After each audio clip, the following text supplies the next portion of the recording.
Every day, trillions of stocks are traded globally, making investing in stocks the most well-known kind of investment. Investing in stocks sometimes comes with a very bad reputation. This is because of the link in people's minds on what happened to some unfortunate people who lost all their money betting on stocks. But why do we invest in stocks in the first place? And what makes it still very attractive? This leads us to the bigger question: how to invest in stocks.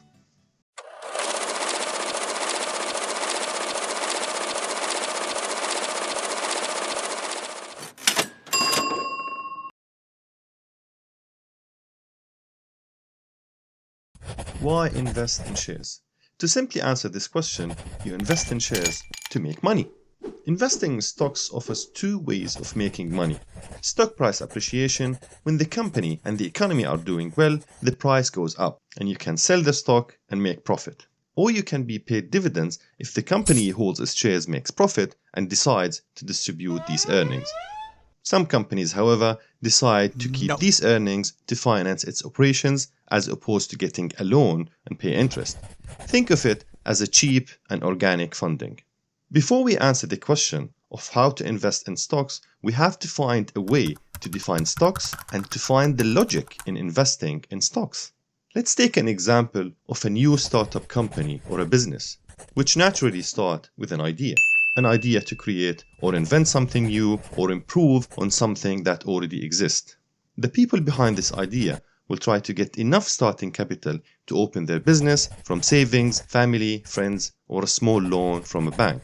Now the company is up and running and making profits. The owner of the company realizes the success of his idea and wants to scale it up, expand the operations, and reach new markets, and eventually increase his profits. So the first choice: to get a loan from a bank. The problem is, banks don't like to lend money to newly established companies. They think it's too risky to lend them at this stage. So the only way to go from here is to get in touch with an investment bank, and they will look for investors interested in this company and the idea behind it. They invite them to be partner and have a share of the company.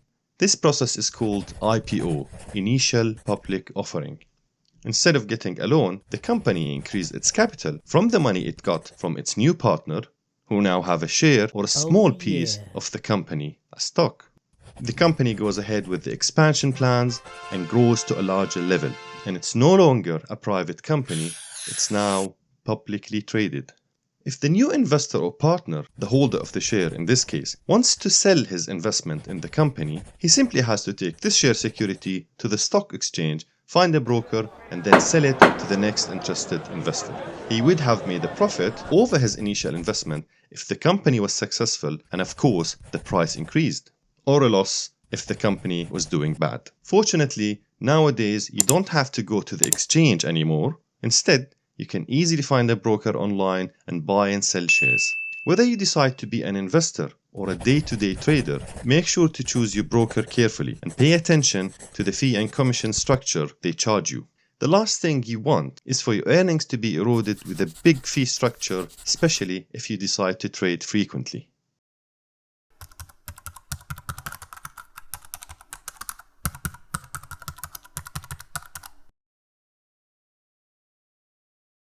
Now the big question remains, why stocks? Why not to buy bonds instead, keep it in cash, or invest in real estate? To be able to answer this, we have to define what are your financial goals for the future. Maybe your goals are for a better retirement, pay for your kids' tuitions, buy a bigger house, travel the world, or simply get your financial freedom. Just like everything else, investing in stocks comes with its own risks. And when we say risk, we have to understand how much of that we can take. You see, each individual is unique and different in his risk appetite. Risk appetite or risk tolerance is how much a person is able and willing to take risk. And believe me, there's a big difference between your ability and your willingness to take risk. We covered some of that in our previous video about investment, so make sure you watch it.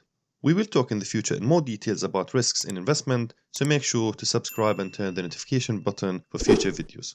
Factors affecting your ability to invest in stocks include age and time horizon. The younger you are, the more risk you can take. So it makes sense to invest in stocks when you are young. Size of wealth and the stability of your income also plays an important role in determining your risk appetite, along with other factors like your spending needs and how many dependents relying on you for their living expenses. Which stocks to buy?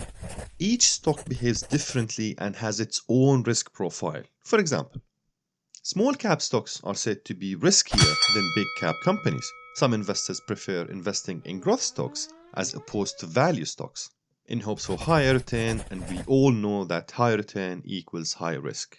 The riskiness of stocks is also determined by what industry or which country the company operates in. This is why understanding your risk appetite and knowing your financial goals go hand in hand when deciding what type of stock you are buying. If you are young with stable income and sizable financial capital from savings and less spending needs, then maybe investing in small cap growth stocks in an emerging market might be good for you. We now move to decide your approach in investing in stocks. This means, are you a short-term or a long-term investor? Do you consider yourself as an active trader or a passive trader? Deciding on these is very crucial in clearing the way to which approach of analysis we are going to undertake to evaluate the true value of stocks and help us pick the right ones. There are two main types of analysis: fundamental analysis and technical analysis. Fundamental analysis is trying to find the intrinsic value by analyzing the business or market, looking at the company's asset base and reviewing the financial statements, conducting a thorough analysis into historical data, attending company conferences, reading press releases, research, and analyst reports on the company. In summary, a lot of analysis and number crunching to determine the true value of the stock. You only buy if the price in the market is less than the true value of the company. In other words, if the company is undervalued. While technical analysis is mainly concerned with the behavior of the stock price in the market, and most of the time try to predict future direction of the price movement based on historical trends and trading volumes. Strongly believing that history repeats itself, this type of analysis looks for some shapes and patterns in the past and hope it repeats itself in the future, and guessing the price direction and decide to invest accordingly. One of the examples called trend channel. This is a set of parallel trend lines defined by the highs and lows. It occurs when the price is moving between two parallel trend lines called support and resistance lines. Decisions on buying and selling depends on the price movement within this channel. Now, which type of the two to use depends on what type of investor you are. If you are an active trader looking for short-term trades, then technical analysis works fine for you. And if you are a passive investor looking for long-term investment, then definitely fundamental analysis works excellent for you. Deciding whether you are going to be an active trader or a passive trader depends on your level of knowledge, experience, and your risk appetite. However, people normally tend to either do it themselves or seek assistance from a professional financial advisor to help them invest and pick stocks.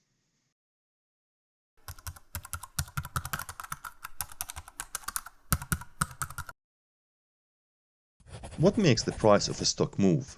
In answering this question, you can't get away without receiving a lecture about economics. But don't worry, I'll keep it simple: economics, demand and supply. If future predictions about the prospects of the company are positive and promising, this makes people want to buy the stock and it becomes so attractive. As more people want to buy the stock, this will put upward pressure on the demand curve and the price will go up, say from 10 to 15 in this example. At the same time, if expectations are negative, then more people are trying to get rid of the stock. This will put pressure on the supply curve as more people are offering the stock for sale and hence crushing its price, say down to 5. Let us now focus more on some of the elements that makes demand and supply for a particular stock change. Basically, everything we learn about the company and the market, from news we read or rumors we hear, will either make us want to buy or sell the stock, or decide to avoid buying it in the first place, or maybe keep it in the portfolio for a longer period. But for now, here are the 3 main movers. One important reason is how healthy is the economy.